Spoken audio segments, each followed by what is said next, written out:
Insurance policy के renewal के नाम पर ठगी करने वाले बैंकर्स दंपत गिरफ्तार। 11,34,000 रुपए बैंक में फ्रीज। कानपुर साइबर क्राइम थाना साइबर सेल पुलिस ने साइबर सेल में एक दर्ज मुकदमे की विवेचना करते हुए साइबर ठगी करने वाले 2 बैंकर्स दंपत को गिरफ्तार किया है। गिरफ्तार दंपत प्राइवेट बैंक कर्मी है और लोगों की बंद बीमा पॉलिसी के रिन्यूअल का लालच देकर ठगी करते थे। पुलिस ने इनके पास से बरामद 1,06,000 रुपए नगद बरामद करते हुए 11,34,000 रुपए बैंक खाते में सीज भी किया है। दोनों के पास से 12 फर्जी मोहरे व बीमा लोकपाल परिषद के फर्जी दस्तावेज भी बरामद किए हैं। पुलिस आयुक्त अपराध आशीष श्रीवास्तव एक प्रेस वार्ता करते हुए बताया कि बंधन में जूते का व्यापार करने वाले व्यापारी को अभियुक्तों ने निशाना बनाते हुए 41 लाख रुपए की ठगी करी थी, जिसका मुकदमा साइबर थाने में दर्ज करवाया गया। इसी मुकदमे की विवेचना के दौरान दोनों अभियुक्त दंपत गिरफ्त में आए। हालांकि अपराध करने में दोनों साथी अभियुक्त अपनी करता गाड़ी का इस्तेमाल करते थे, जिसके करना लगातार उसकी लोकेशन बदलने के कारण उन्हें पकड़ने में पुलिस को खासी मशक्कत करनी पड़ी। अभियुक्त से पूछताछ में पता चला कि प्राइवेट डायरेक्टरी साइट के माध्यम से वह दोनों ऐसे लोगों का डाटा खरीदते थे जिनका बीमा किसी कारण बंद हो गया था या रिन्यूअल के लिए लंबित था।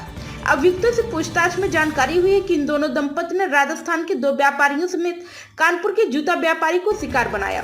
अभियुक्तों के पास से 5,35,000 की ज्वेलरी, 1,06,000 रुपए नगद, 2 आईफोन और 4 एंड्रॉइड फोन, 2 कीपैड वाले फोन, 12 फर्जी मोहरे, 2 फर्जी ID card, 1 ATM card, 1 swipe machine, 1 Creta गाड़ी यूपी 1 DV 7635 बरामद किया गया है। साथ ही 11,34,000 रुपए बैंक के खाते में सीज भी किया गया है। दोनों अभियुक्त 28 वर्षीय पवन कुमार व 28 वर्षीय रेणु को नोएडा से गिरफ्तार किया गया है। जनपद कानपुर की साइबर क्राइम टीम ने एसीपी साइबर क्राइम के नेतृत्व में बहुत सराहनीय कार्य किया है। 15 दिन पूर्व एक वादी ने आकर के साइबर थाने पर 41 लाख रुपए के साइबर फ्रॉड के बारे में बताया था, जिसमें उनके द्वारा बताया गया कि पूर्व में उनकी बीमा पॉलिसी लैप्स कर गई थी क्योंकि वो पेमेंट जो इंस्टॉलमेंट्स का पेमेंट टाइमली नहीं कर पाए थे।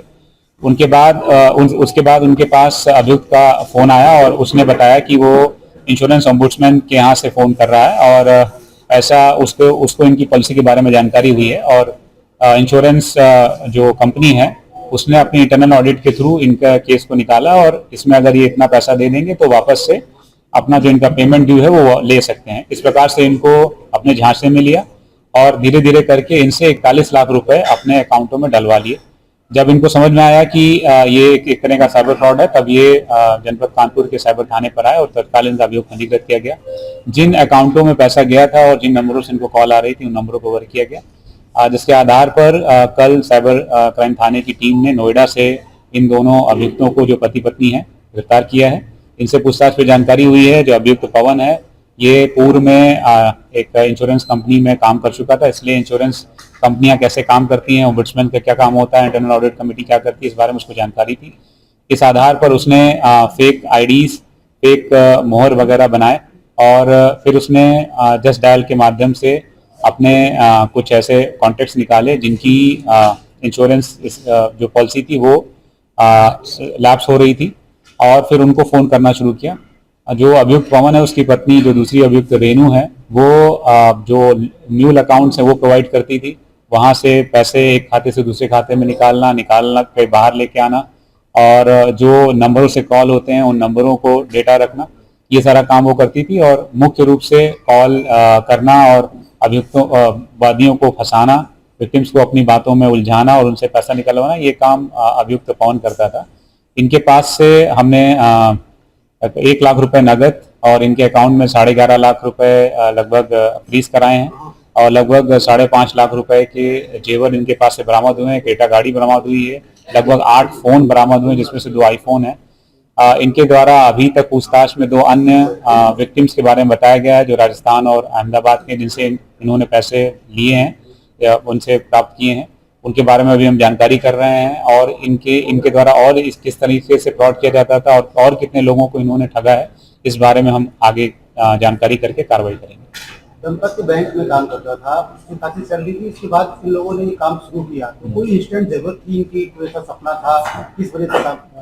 नहीं, बैंक में ये प्राइवेट सेक्टर में काम करते थे, सैलरी ऐसी नहीं थी कि बहुत अच्छी हो, और चूंकि पूर्व से भी, जैसा उसने अपनी पूछताछ में बताया है कि अभियुक्त पूर्व में भी एक कॉल सेंटर में जहां पे इंश्योरेंस का फ्रॉड होता था उसमें काम कर चुका था, तो उसको इस काम का आइडिया था।